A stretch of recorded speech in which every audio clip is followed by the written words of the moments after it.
Assalamu alaikum wa rahmatullahi wa barakatuh. Sunana Al-Mustapha Ilyasu.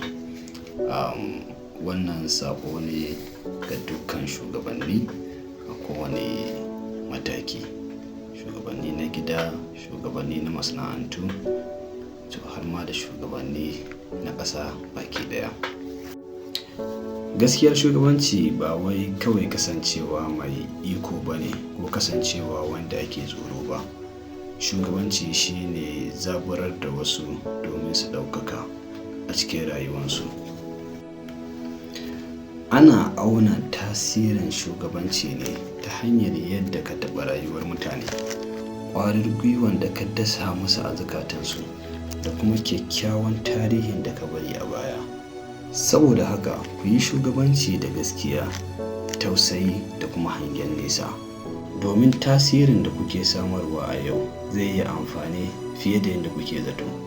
Ina roƙon shugabanni ku yi iyakar ƙoƙarin yanku wajen nuna misali na gari.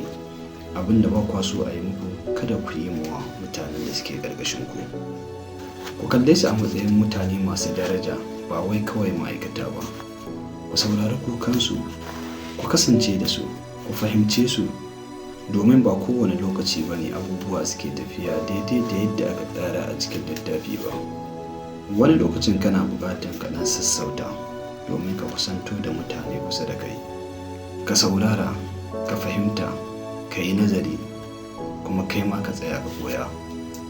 Babban saƙo na a nan shine ka kasance misali na gari ga wasu a matsayinka na shugaba a koda yaushe. Na gode, sai mun sake haɗuwa.